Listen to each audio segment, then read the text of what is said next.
take shit. I got no love for the fakeness. If you wanna play tough and wanna hate this, I'll always show up.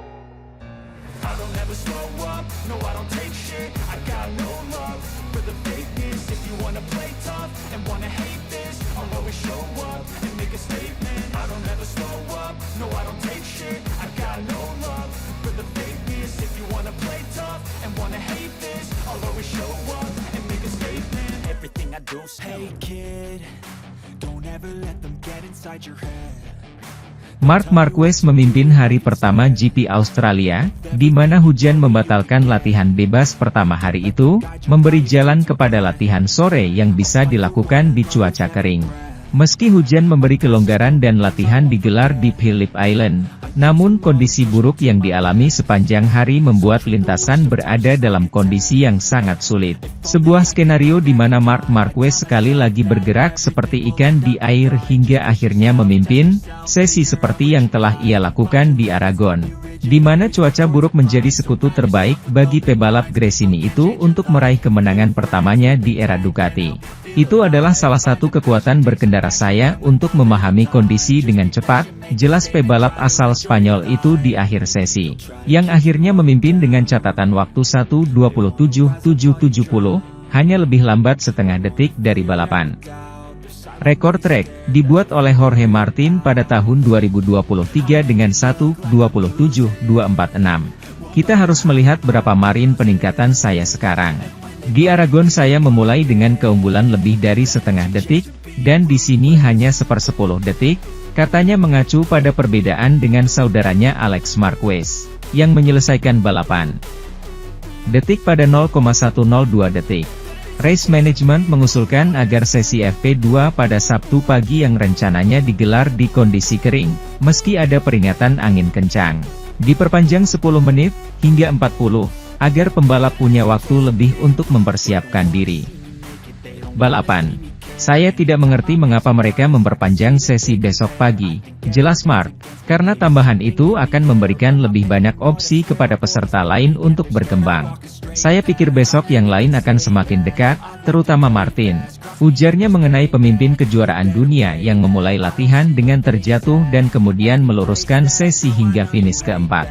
Marquez menyelesaikan total 24 lap dalam latihan, selalu dengan ban depan medium dan kompon belakang lunak baru, yang diminta oleh Michelin kepada pembalap untuk diuji setidaknya selama 15 lap.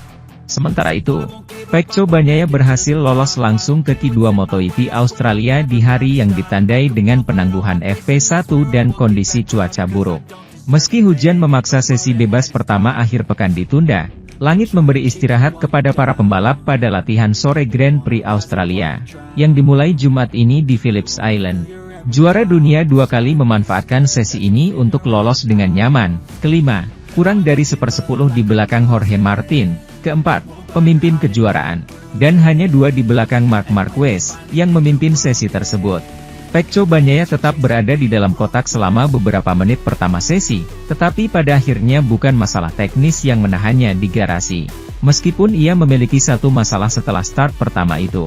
Kami masuk belakangan untuk mencoba agar tidak mendapat masalah, karena semua orang langsung keluar ke trek, jelas pembalap Italia itu di penghujung hari. Kami sudah melihat di radar saat itu tidak akan turun hujan, jadi akan sama saja. Lalu, bagaimanapun, kami punya masalah, jadi saya harus berhenti dan mengganti motor. Saya tidak bisa mengatakan apa sebenarnya yang terjadi, tapi itu ada kaitannya dengan dinamika motor, jadi mudah diatasi, jelasnya. Pecco melakukan 22 lap dalam 6 start pendek, masing-masing antara 3 dan 5 lap. Secara umum, meski sesi ini cukup tenang, kami berhasil meningkatkan dari awal ke awal. Saya merasa baik-baik saja dan kami berhasil menemukan arah dengan segera, tegasnya. Namun, pebalap Ducati itu merasa dirinya bisa memimpin sesi tersebut.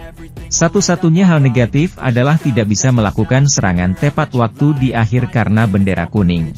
Tapi hari ini yang terpenting adalah berada di 10 besar dan kami mencapainya, tegasnya. Pembalap Gresini Racing, Marc Marquez, merasa akan dihadapkan dengan tantangan berat pada MotoGP 2025. Pada musim depan, Marc Marquez kembali mendapatkan statusnya sebagai rider pabrikan lagi selepas pergi dari Repsol Honda.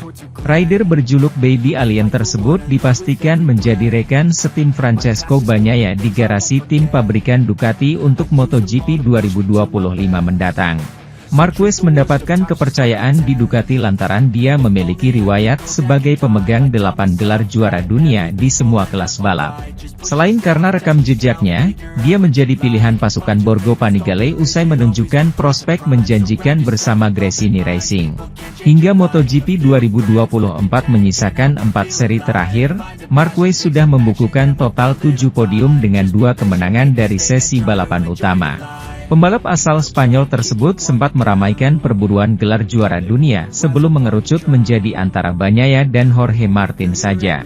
Kendati mampu tampil lebih baik dibandingkan musim-musim sebelumnya, penampilan Marquez pada MotoGP 2024 sejauh ini juga menyimpan catatan. Dia masih sering mengalami crash dan acap kali harus mengawali balapan dari posisi-posisi belakang karena tak kompetitif saat kualifikasi.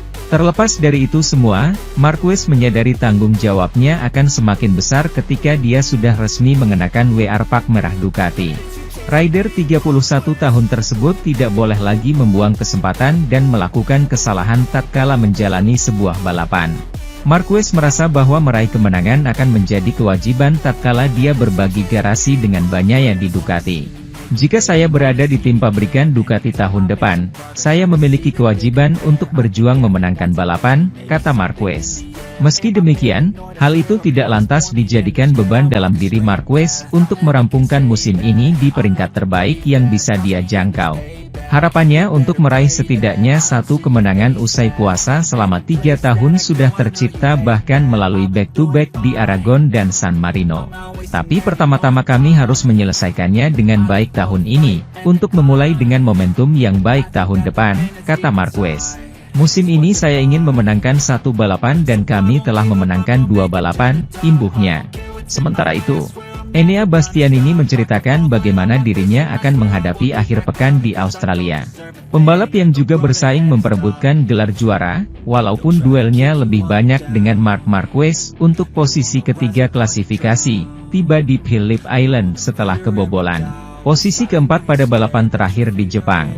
Selain itu, di sirkuit Australia, Ducati bekerja sangat baik sehingga Enea Bastianini dipastikan akan kembali berada di posisi terdepan dalam beberapa hari mendatang. Cuaca di Phillip Island selalu menjadi misteri karena letak sirkuit yang sangat dekat dengan laut. Akhir pekan cuacanya bervariasi, tapi kami sudah terbiasa karena di trek ini selalu seperti ini, dan juga akan ada aspal baru yang akan menjadi peningkatan besar. Setidaknya menurut para pebalap SBK. Fakta bahwa ada sesi basah berarti kami memiliki kesempatan untuk menguji semua ban. Senyawa Michelin selalu berusaha menambah bantuan kepada pengemudi, Bastianini memperhitungkan hal ini. Michelin telah memberikan banyak opsi pada kesempatan ini dan fakta bahwa ada sesi basah berarti kami memiliki kesempatan untuk menguji semua ban. Hal ini pada akhirnya bisa menjadi sebuah keterbatasan, jadi kami harus cepat dalam bekerja dan bersiap.